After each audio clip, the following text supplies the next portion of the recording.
Hey there, Noble! It is I, Mr. Wilbur. Today is Monday, what is it, 18th? What is it, the 18th?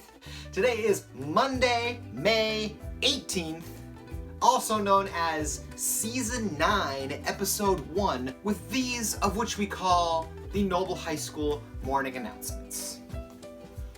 Only 2 weeks left! Only 2 weeks left! I can't even believe it. Only 2 weeks left to this wild ride. If you can refer to hanging out in your house as a wild ride. First, a quick reminder. There is no remote learning this Friday or the following Monday. Put 2 and 2 together and you got yourselves a 4-day weekend. Know what I'm saying? Today for the morning announcements, I got some news. Some relevant, important news to share with you. What is this important news, you ask?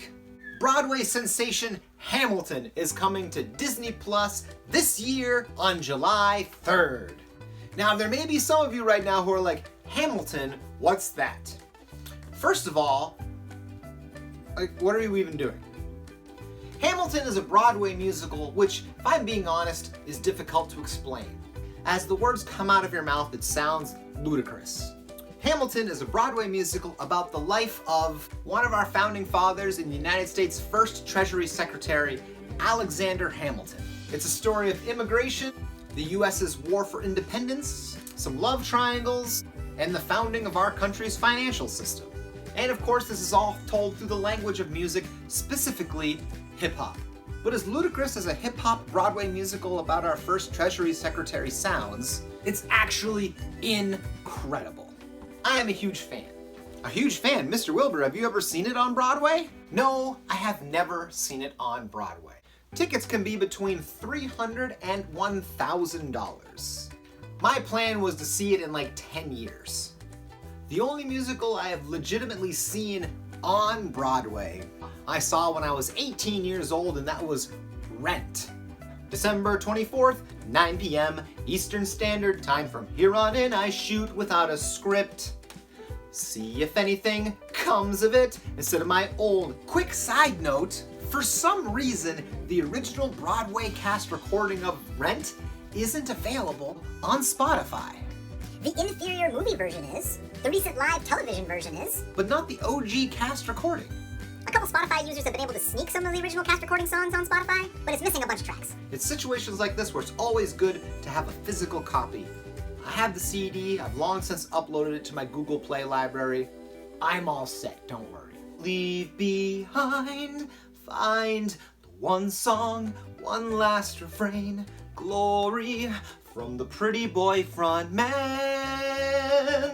All right, I got distracted. Back to Hamilton. So how is this coming to Disney Plus, you ask? That's a fascinating story. Let's turn the clocks back to 2016. Hamilton is blowing up, and the producers are well aware that they've got magic with that original cast. So, over a 3-day period, they filmed the production live on Broadway, editing it together to make a film version of the musical. An excellent idea if you ask me, because Hollywood has a very spotty track record when it comes to adapting stage musicals. As a prime example, Rent.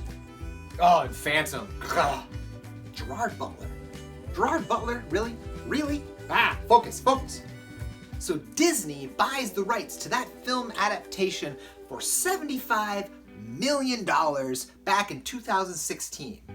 And they promised to release it in theaters, but to wait a full 5 years so the Broadway musical can have some legs and make as much money as it can. And boy, was it making money. It was scheduled to be released in theaters in October of 2021. But then you know what happened. COVID-19 happened. And now we have a situation where a lot of things are converging. One, Broadway is shut down. There ain't no live theater on Broadway right now.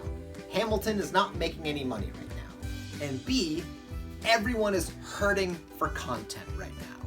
Everything you're watching on TV was already shot and filmed and edited. Currently, right now, Hollywood is in quarantine too, so nothing is being filmed. Actors are not on set acting. Movies and television shows are not being created. And Disney Plus just launched a few months ago, and when they launched, they made promises. Some of the shows they promised were already filmed, so those are on their way. But some of their other promises, like a Falcon and Winter Soldier show, that wasn't finished filming. So who knows when you'll get Falcon and Winter Soldier. But Disney Plus promised you content. And what do they have? They have Hamilton, shot, locked, and ready to go. Now they did buy it for $75 million. They wanted to release it in theaters and hopefully make that back and then some. But they're making a gamble right now. They're gambling that if they drop it on Disney Plus on July 3rd, just in time to be watched by families on the 4th of July, synergy, that they'll get even more subscribers. Make money, money, make money, money, money. Now Disney already had my money. So as far as I'm concerned, I'm just getting it a full year early. So yeah, if you've never heard Hamilton before, the amazing soundtrack, which is pretty much the entire Broadway show, is on all streaming platforms. Unlike the original cast recording for Rent. I mean, it seems like they have everything else. They've got Phantom, they've got Les Mis, they have a billion versions of Jesus Christ Superstar, including my favorite one, this one. I know it's not the original version, it's just my favorite. And now it's time for This Day in History, brought to you by Mrs. Perkins. On this day in 1910, the Earth passed through the tail of Halley's Comet. And in 1946, a UFO with creatures living inside it was reported by Gösta Karlsson in Sweden. Gösta claimed that during his encounter with the aliens, he received recipes for natural medical remedies which were responsible for keeping him healthy. According to him, it was based on this knowledge that he founded pharmaceutical companies Kernell and Allergan. He later established the first professional ice hockey club in Sweden. And finally, and probably most importantly for mankind, in 2001, based on William Steig's 1990 children's book, the unparalleled masterpiece, Shrek, was released in movie theaters. And now it's time for our pet of the day. Today's staff pet of the day goes to Madame Larson. Look at what has finally happened in my bluebird house. I have wanted bluebirds on the farm for years, and we finally have the right combination of shrubbery, water, wild plants for insects, and bluebird houses to attract the bluebirds. The little ones in the second picture are just 2 days old, and I'm very excited to have them around this summer. I know most people don't, but I think baby birds are super cute in this pre-down stage. The nest is lined with feathers from my chickens, which is also pretty sweet. Notice how the clever parents have already cleared out the discarded shells from the nests? This was so that the smell of the old shells won't attract predators or scavengers.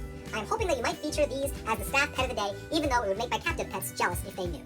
That absolutely counts for a staff pet of the day. Those little baby birds are super cute. I like when they do when they all at once do the wide open. And our student pet of the day goes to Haley McNeely. I also love bearded dragons. I have a juvie, she's 8 months old, named Petrie, and an adult, her name is Sahara. Is Petrie by any chance named after Land Before Time Petrie? Anyway, thank you so much for sending those in. And that does it for today's announcements, so at this point, please rise and join me in the Pledge of Allegiance. I pledge allegiance to the flag of the United States of America, and to the republic for which it stands, one nation, under God, indivisible, with liberty and justice for all. All right, everybody, have yourselves a fantastic week. And remember, stay noble, knights.